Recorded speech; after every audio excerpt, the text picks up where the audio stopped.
यह कहानी एक बुजुर्ग व्यक्ति की है जो एक गांव में अपनी हवेली में अकेले रहते थे।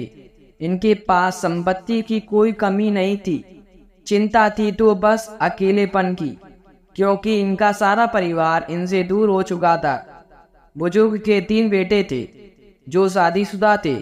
अक्सर बुजुर्ग अपने बेटों से मिलने के लिए तरसते रहते थे, लेकिन उनका एक भी बेटा उनसे मिलने नहीं आता। एक बार बुजुर्ग की तबीयत बिगड़ जाती है और गांव वाले उन्हें अस्पताल लेकर आते हैं। वहां उनका इलाज होता है और उनके बेटे को खबर पहुंचाई जाती है, लेकिन सभी कोई ना कोई बहाना बनाकर आने से मना कर देते हैं। बुजुर्ग आदमी को आखिरी वक्त अपने बच्चों से मिलने की तीव्र इच्छा होती है, लेकिन वह अपने बच्चों की जिद के सामने मजबूर होते हैं। अस्पताल से घर पहुंचने के बाद उन्हें एहसास होता है कि अब वे ज़्यादा दिन तक जीवित नहीं रहेंगे, इसलिए उन्हें अपनी संपत्ति अपने बच्चों के नाम करनी होगी। बुजुर्ग यह बात समझ नहीं पा रहे थे कि इसलिए उन्होंने अपनी सारी संपत्ति बेचकर हीरे खरीद लिए और अपने बच्चों को यह बात बताई।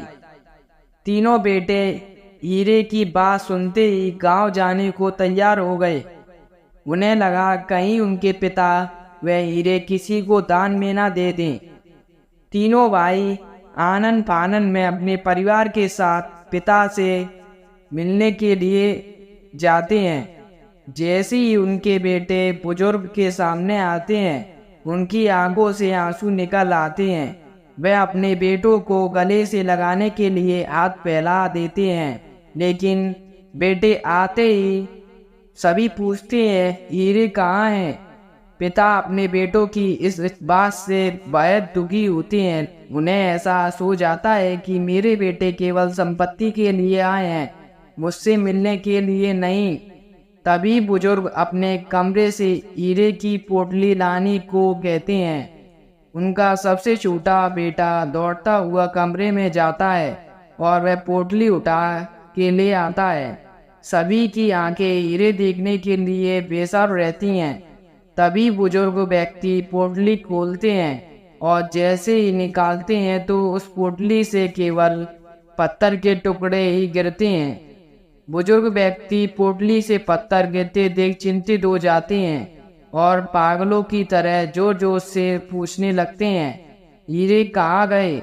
बुजुर्ग के तीनों बेटे सारे घर में हीरे ढूंढने लगते हैं, लेकिन उन्हें हीरे कहीं नहीं दिखाई देते।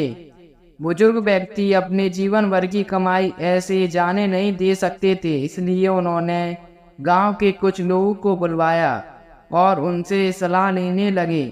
गांव के लोगों में से एक व्यक्ति बुजुर्ग से कहता है, हीरे ढूंढना तो बहुत आसान बात है, आप इतना परेशान क्यों हो?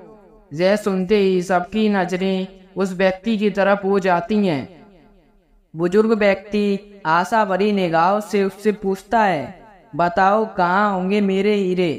वह व्यक्ति एक नाई था। उसने कहा, मेरे पास एक ऐसा तेल रखा हुआ है जिसे आंखों में लगाने से व्यक्ति सच बोल देगा, और यदि वह झूठ बोला तो वह दर्द से तड़पने लगेगा और हो सकता है वह अंधा भी हो जाए। किसी को नाई की बात का ना कहा, क्या ऐसा तेल होता है?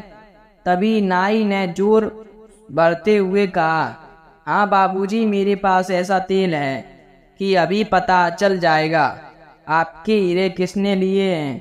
नाई जल्दी से जाकर कांच की बहुत सुंदर बोतल ले आया जिसमें नीले कलर का पदार्थ मौजूद था।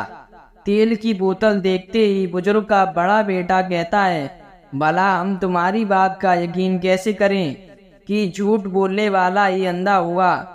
तभी नाई सभी के बीच में से उस इंसान को बुलाता है जिसने पहले भी एक बार गांव में चोरी की थी और अपनी गलती भी नहीं मानी थी।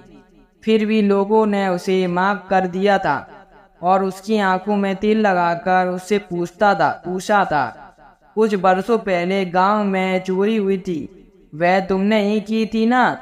वह व्यक्ति जैसे ही मना करता है वैसे ही जमीन पर तड़पने लगता है और जोर जोर से अपनी आंखों को मसलने लगता है।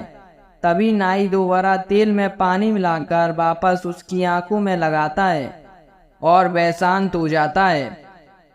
रह जाते हैं। तभी बुजुर्ग घर में मौजूद सभी लोगों की आंखों में तेल लगाने को कहते हैं ताकि हीरो की चोरी का पता लगाया जाए।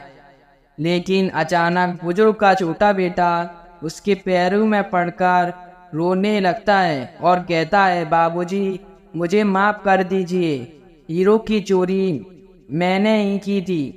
मैं सबसे पहले ही घर में आ गया था और आते ही आपके कमरे में प्रवेश किया और वहाँ मुझे वह पोटली नजर आई। मैंने उसमें से हीरे निकाल कर रख लिए और पत्थर के टुकड़े वापस पोटली में ही डाल दिए। बुजुर्ग व्यक्ति को अपने बेटे की बात सुनकर बहुत दुख हुआ और उन्होंने नाई को धन्यवाद देते हुए कहा, आप तो भगवान हैं जो इतना बड़ा चमत्कार पल भर में कर दिए। तभी नाई मुस्कुराते हुए कहता है, जी नहीं बाबूजी, मैं तो एक साधारण इंसान हूँ और मेरा यह तेल भी सामान्य तेल है जिसमें मैंने नीला रंग मिलाया हुआ है। यह कोई चमत्कारी तेल नहीं। और वह व्यक्ति यह तारीख जानता था जिसे मैंने पहले इस्तेमाल किया था।